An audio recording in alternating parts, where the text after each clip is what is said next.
ada yang nabrak gitu sosoknya.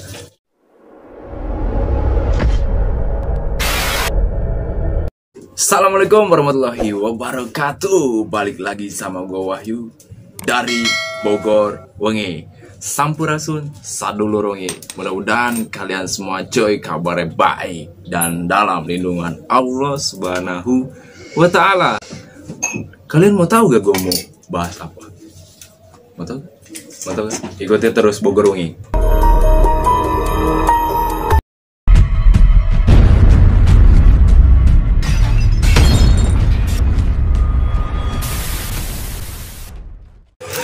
Jadi ngopi kita kali ini, tar dulu, ngopi dulu bentar.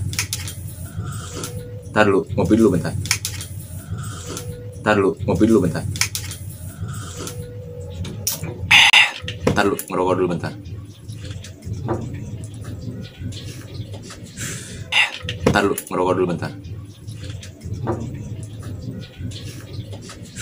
Akan membahas seputar pengalaman explore bersama kabar misteri yang di dalamnya terdapat orang-orang yang begitu mistis. Itu yang pertama adalah Kipranaleu, yang kedua adalah Ghost Ranger dari Ghost Ranger Indonesia yaitu Bung Erik, yang ketiga dari yang ketiga adalah Habib Muhammad, dan yang keempat adalah gue sendiri. Jadi pengalaman horor atau misteri yang pertama yang dialami oleh Wahyu itu gua itu tentunya, yaitu gue melihat adanya sosok yang menabrak. Melihat sih, jadi ada yang nabrak gitu sosoknya, nabrak gua. Sosok apa yang menabraknya? Tentunya kejadian tersebut membuat gue merasa kaget.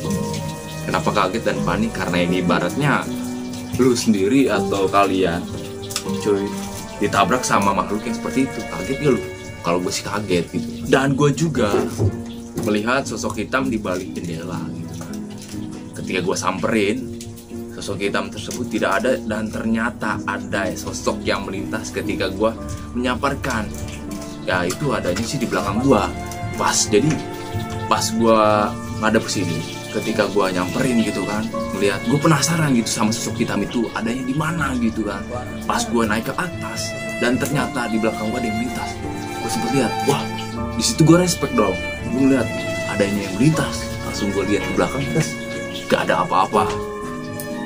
Dan dari situ akhirnya gue ditabrak. Gue maju sedikit ke depan gitu kan. Pas maju sedikit, terus dak, apa tuh yang nabrak gue gitu kan. Dak, apa tuh yang nabrak gue gitu kan. Dak, apa tuh yang nabrak gue gitu kan. Dan ternyata itu adalah sosok, kalau menurut gue sih itu adalah sosok hitam yang gue lihat pertama gitu kan. Dari bawah gue ngeliat ke atas, kok itu ada kayak sosok gitu di balik jendela, dan ternyata itu adalah sosok hitam. Dan menurut Habib Muhammad itu sosok di situ tuh berkubu-kubu. Dari sini ada banyak entah sosok hitam tersebut, atau dari sini sosok nyainya, karena di situ adalah mitosnya Nyai Rageng, yang dimana Nyai Rageng itu adalah sosok yang benar-benar dipercaya oleh orang-orang yang bodoh lah, ibaratnya bukan bodoh sih, tidak mengetahui wawasan secara luas karena melakukan hal pesugihan. Mitosnya adalah pesugihan Nyai Rageng. Dan yang kedua, pengalaman dari Kipranaleu. Tentunya Kipranaleu itu adalah orang yang tidak asing dari dunia horor gitu kan, dunia mistis.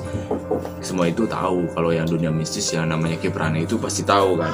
Pengalaman Kipranaleu yaitu adalah mendapatkan sosok kuntilanak di sebuah jembatan perlintasan menuju lokasi.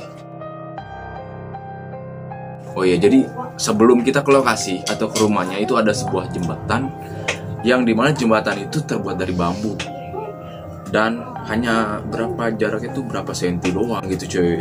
Dan itu sangat berbahaya. Di bawahnya juga ada saluran air, bukan saluran air, yaitu aliran air sungai. Kayak sungai itu ibaratnya kalau bahasa kita itu adalah selokan. Dan sebelumnya Kipranaleu mendapatkan informasi dari tim kabar misteri bahwa adanya suara sosok kuntilanak dari HT itu Anitolge kan, dari Pokebong, yang membuat Kipranaleu menjadi penasaran sosok tersebut. Lu dapat cerita atau informasi dari orang-orang dan yang belum pernah lu ketahui. Lu penasaran gak? Penasaran. Nah, di situ juga Kipranaleu penasaran banget. Apa sih sosok yang mengagetkan atau membuat kru kabar misteri itu ada suaranya sosok wanita gitu. Ketika Kiprana lagi menyaksikan atau explore atau solo explore di sebuah jembatan tersebut, dan ternyata apa yang terjadi? Kuntilanak itu menunjukkan eksistensi. Adanya kuntilanak di seberang. Ketika solo explore Kiprana Lewu, sosok kuntilanak itu ternyata dia menunjukkan eksistensinya berupa sosoknya gitu kan. Yang ketiga itu pengalaman dari Bung Erik, si dokter hantu.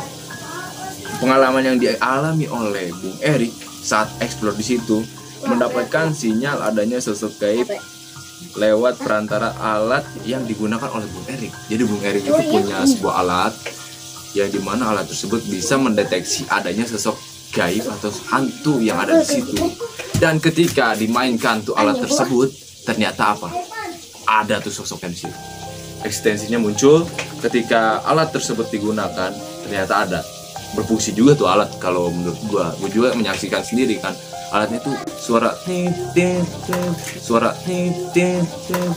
Jadi ibaratnya kayak apa ya, mobil disentuh orang gitu, ada pengamannya.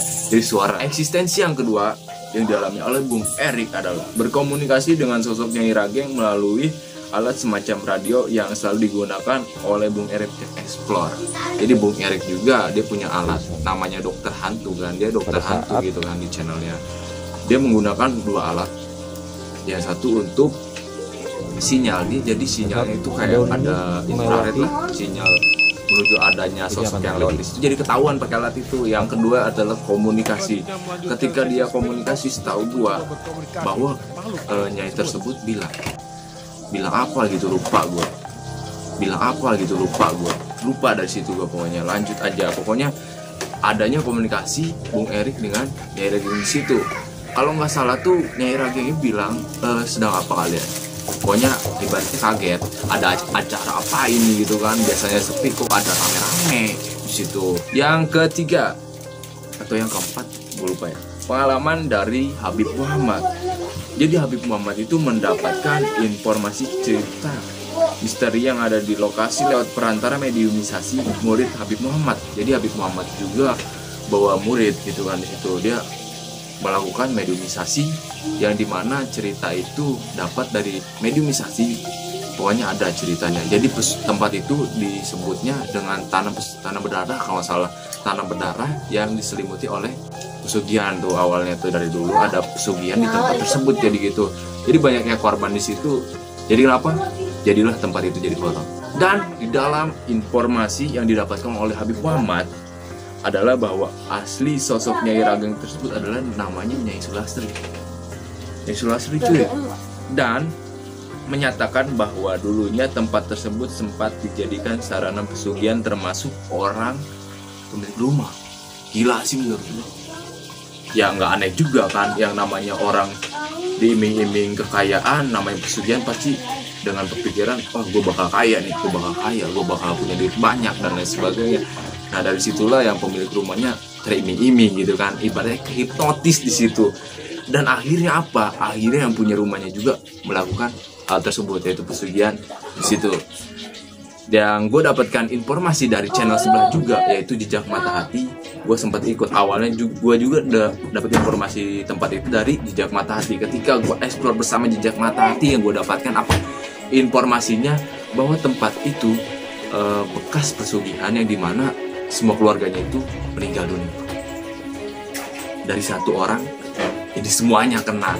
Dari satu orang itu adalah bapaknya, ibarat dari bapaknya, semuanya pokoknya beruntung dari anaknya, dari istrinya, dari keluarga yang semua meninggal dunia, dan semuanya tidak punya apa-apa lagi tuh orang tersebut yang melakukan pesugihan awalnya, dan akhirnya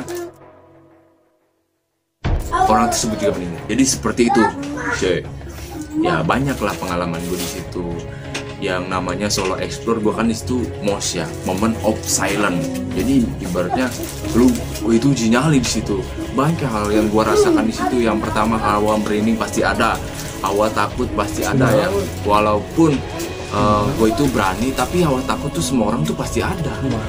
Yang di rumah Bali di daerah Parung coy. Tentunya itu nggak jauh dari jalan raya, karena rumahnya itu di tengah-tengah hutan, depannya itu jalan raya. Gue itu nggak lewat depan, tapi lewat mana? Lewat belakang. dan banyak ekstensi. Bung Erik dapet, Kipran Aleu dapet, Habib Muhammad pun dapet. Apalagi Habib Muhammad caranya dengan mediumisasi memasukkan sosok tersebut kepada muridnya, itu sih gue pernah rasain nggak? Pernah sih, pernah ngerasain yang namanya dimediumisasi. Tentunya yang namanya dimediumisasi itu nggak pernah yang namanya sadar gitu kan, tapi sadar atau enggaknya setengah sadar setengah enggak gitu kan. Yang namanya dimediumisasi ya ibaratnya lu dimasukin sosok tersebut, yang mengendalikan adalah sosok tersebut, bukan diri lu sendiri gitu kan. Dan banyak cerita bahwa Habib Muhammad juga menceritakan bahwanya di sini adalah hantunya itu berkubu-kubu, bahwa kan contohnya di sini adalah kuntilanak, di sini adalah pocong, di sini adalah genderuwo, di sini sosok hitam dan lain sebagainya. Ibaratnya itu adalah berkubu-kubu, di mana ibaratnya ada kontrakan, ini kontrakan punya bapak siapa, ini kontrakan punya bapak siapa, dan di sini punya kontrakan bapak siapa, dan di sini juga punya kontrakan bapak siapa. Contohnya seperti itu. Jadi hantu yang ada di tempat atau tanah berdarah yang disebut oleh kabar misteri itu adalah tanah berdarah. Kenapa disebut dengan tanah berdarah? Karena ada yang pertumpahan darah melalui terjadinya pesugihan. Terima kasih kalian semua cuy sudah menyaksikan cerita-cerita dari gua. Ya walaupun ceritanya nggak begitu banyak, singkat tapi mantap ajib dan senantiasa auranya mistis karena bau-bau mistis ketika explore banyak mistis gitu kan. Karena explore di sini adalah explore dunia mistis, bukan explore dunia entertainment atau explore dunia ngelawak, bukan juga. Tapi dunia mistis gue benar-benar yang menceritakan apa yang gue alami saat itu. Terima kasih telah menyaksikan. Jangan lupa subscribe, like, and share. Wassalamualaikum warahmatullahi wabarakatuh.